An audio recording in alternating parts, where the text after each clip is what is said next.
Hello, everyone, and welcome to the Modcast. I still don't know how to start the show, so I'm Waj. I am Slime. I am Jogn of Smatus. And I'm Lego Master. We had a poll for the topic, and essentially what won out was a no-topic episode, which is what this is. So this no-topic episode is brought to you by you, users that voted. So what are we talking about, guys? Nothing! Nothing.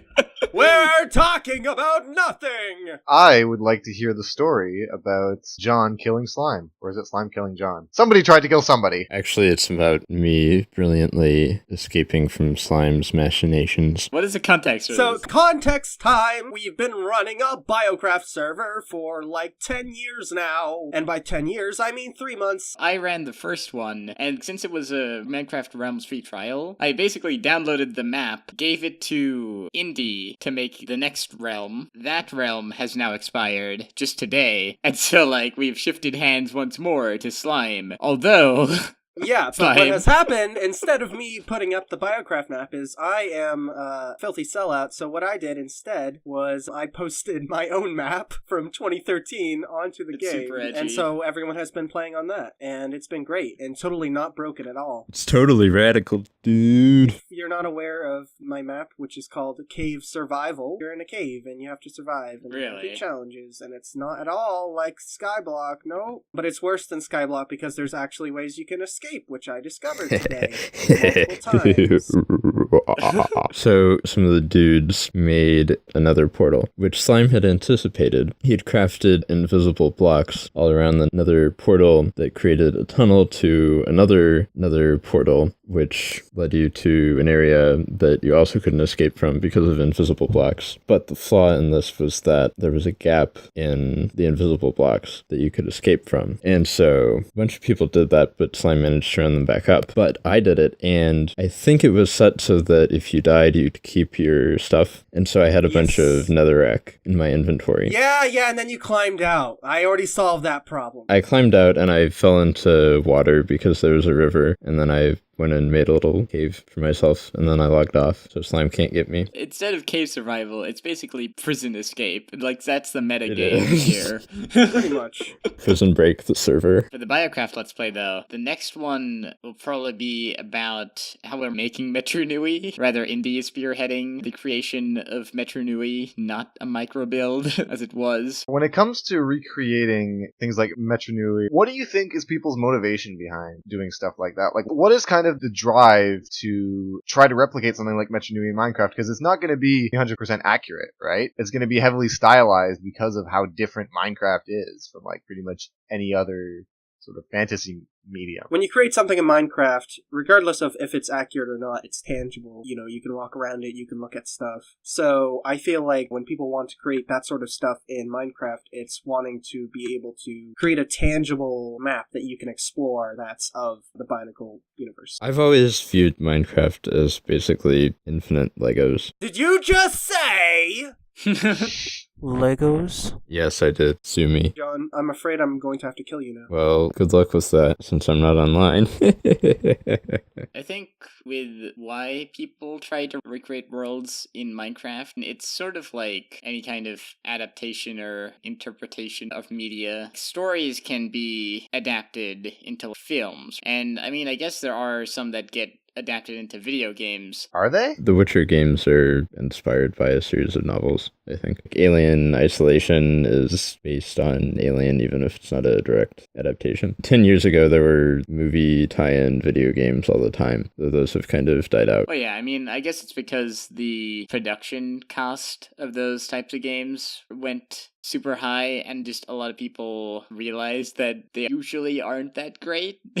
Yeah. Are there any examples of really good movie tie-in games that you guys can think of? Most Lego games in general are Okay, pretty good tie-in games. The Lego games I feel are different though, because I was about to say they kind of came out after the last few Star Wars movies got released in theaters, but that's not true because the original game came out in 2005, right? About a month before Revenge of the Sith. It basically completely spoiled the movie. Back when I got the Nintendo DS in like 2005, the first game that I got for it was Revenge of the Sith. Like the actual movie tie-in? Yeah, the actual movie time game. And it Hmm. actually wasn't half bad. It was like a 2D beat 'em up game. You Yeah. could play as either Obi-Wan or Anakin. They had branching levels, or branching plot lines rather, which is really cool to see how they really adapted the movie. It even had like 3D space battles, which blew my mind as a kid. I was like, what? You can get that on a portable device? Because I was so used to having the Game Boy Advance SP. On the topic of games that are licensed and also Lego, I've been playing the Lego Harry Potter games recently, and this is coming right off of having finished rereading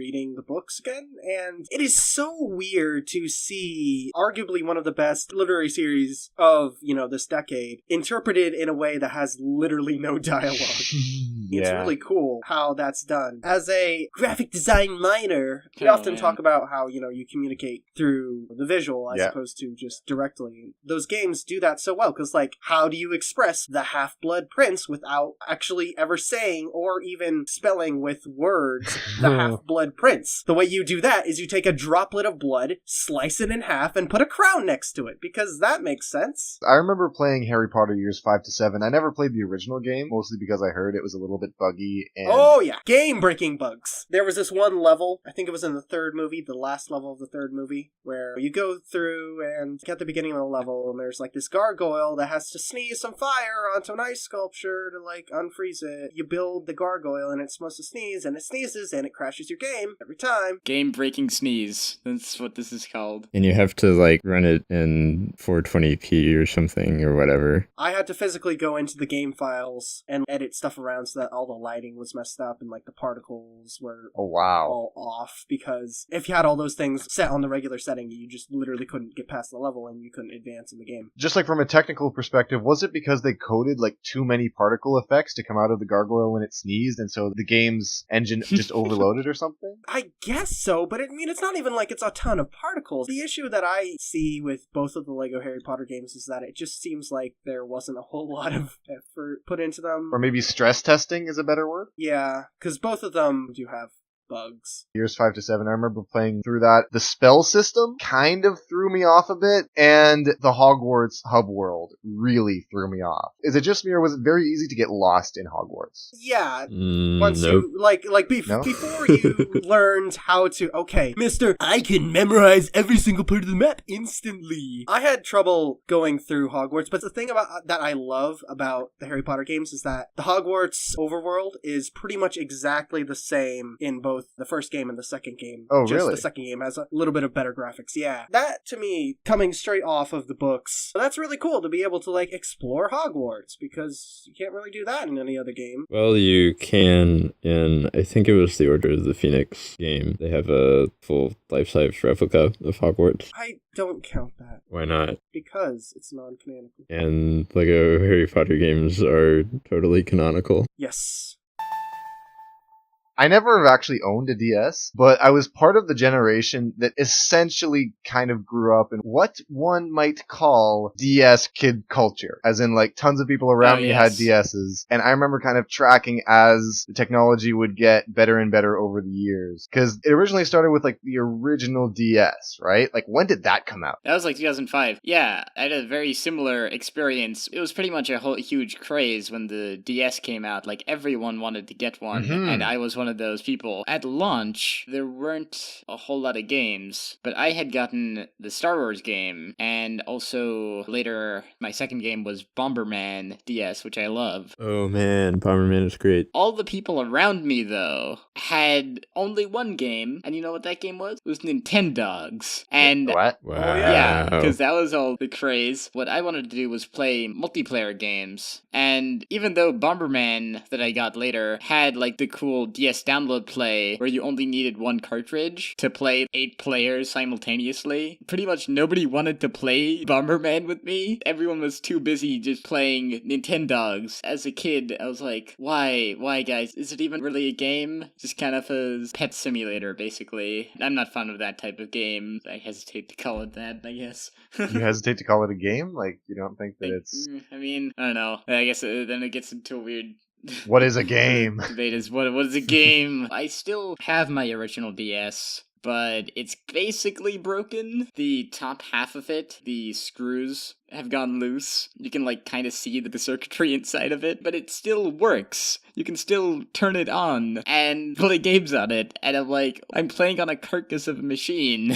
Why was this working? Is this an original DS, as in not a DS Lite, but an original? An original DS. I mean, the DS Lite had Game Boy Advance backwards compatibility, but it would jut out of the console, which I thought was a design flaw. I didn't like it, so that's why I never actually got a DS Lite. The OG DS knows where it's at, It might be fat, but hey. Oh, this is what an original DS looks like? Okay, I don't think I've ever seen one of these. I just remember seeing tons of DS Lites. That thing is huge! It was great. Don't discriminate. I'm not discriminating. I'm just saying... That was cutting edge in 2004. The DS line is still going forward with the 3DS, although with the Switch coming out, as we have said last time, I do wonder if there's going to be a decline or just a complete stoppage to the 3DS line. Yeah, they're gonna stop. Is that actually confirmed though? No, but I mean, you can't have something that you advertise as a portable console and then continue to make your portable device. They've had more than one portable console at once, though. They've had different Game Boys at once, and I think the GBA and the DS were around at the same time for a little while. I mean, I don't think that as soon as the Switch comes out, they're going to be like, okay, so we're immediately going to send out a radio signal to all of your 3DSs, and it's going to make them spontaneously combust.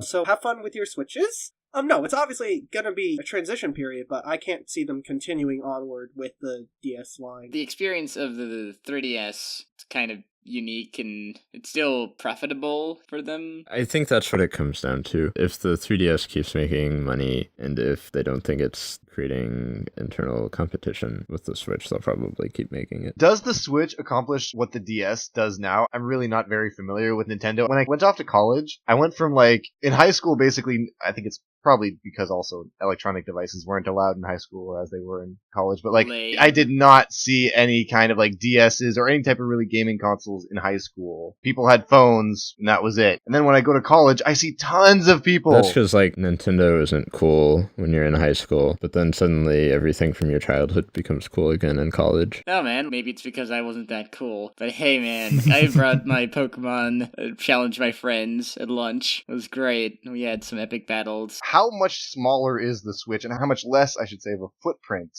does it have compared to the DS and, of course, the Wii U? Because the Wii U is heralded as this new blend of mobile and console gaming, right? Right? No, it wasn't. Not really. Heralded is not the word I would use. It's more it kind of tried some things maybe once, but nobody made games for it. The thing with the Wii U is that in concept it could be what the Switch is, but in reality it can't, because so many games that are developed for the Wii U rely on using both the gamepad and a TV simultaneously. But Slime, that's called asymmetric gameplay. Okay, look, it's the most stupid thing. It's unique, it's something. Just because something's unique doesn't make it good. No. It's dumb. Asymmetric gameplay was really only showcased in the launch title that they had with Nintendo Land. Was that the one that had a bunch of party games? Yeah, it was a party game collection. And then after that, there might have been other games that utilized I think there was at least one. Not a feature that was really capitalized on. Whereas the Switch will capitalize on that, right? No. It will capitalize on its new mobile feature. Pretty much, yeah. The difference between the Wii U and the Switch is that with the Wii U, if I remember right, because I didn't own a Wii U, as I've said multiple times, because that would be dumb, and I pity anyone who owns a Wii U. I'm thinking about getting a Wii U after the Switch comes out because the prices will drop. As I said, I pity anyone who... The main difference is that some games could be played separately on the gamepad, but it wasn't really a great system, and it wasn't really meant for that. With the Switch, any game that you can play on your television, you can pick that up and go with it. Dang. Just wherever. It's the experience of playing full HD games, like actual games, and not mobile games. Tap Flappy Bird. Whoop But whoop. like, what is a game? Not mobile games. I remember back in the day, mobile games. Those were like, you got Snake. Asteroids. Yeah, well, there was also this game I had back when I got my first phone, the ancient Nokia 6020, when Nokia was still relevant, and it had the infamous game, which anyone that has had a Nokia phone will know about. It was called Bounce. Essentially, in the game, you play as a tiny ball, and there's a bunch of levels. You gotta avoid these spike things, these static spikes. The challenge of the game, though, was that you had to use the tiny directional pad on your Nokia phone.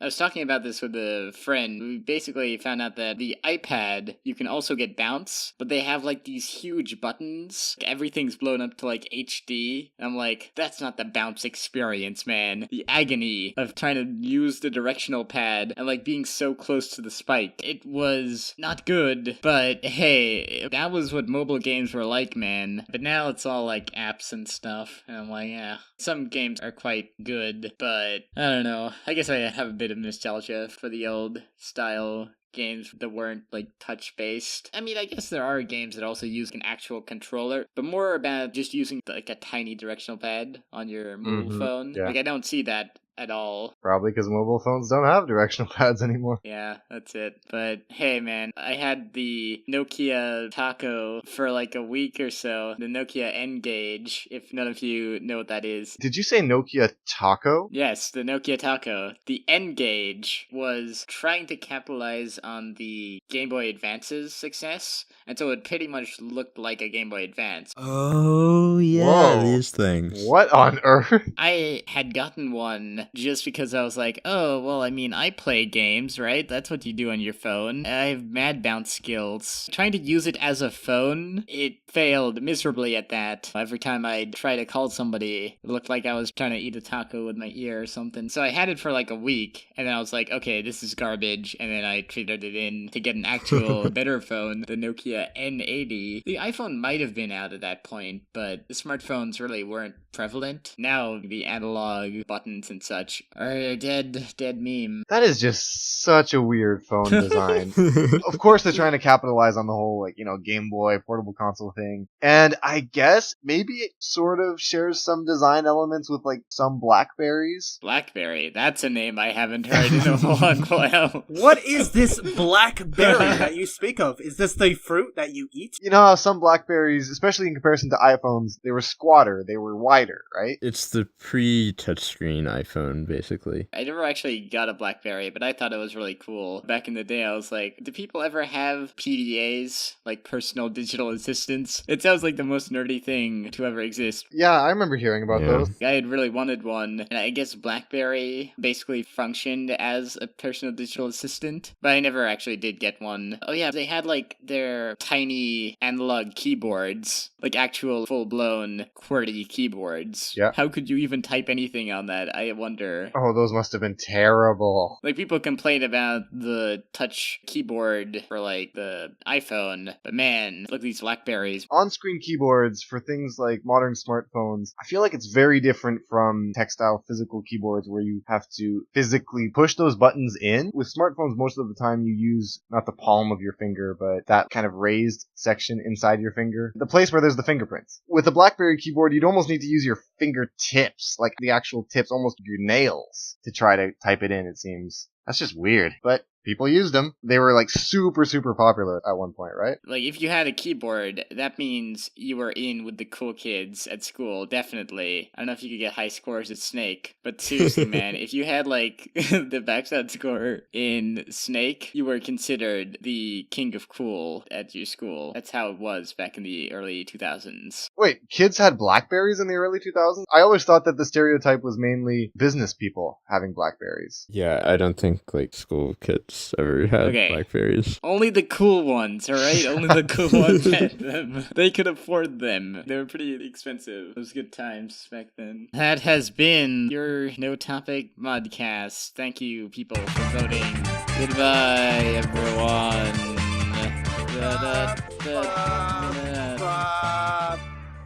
RIP.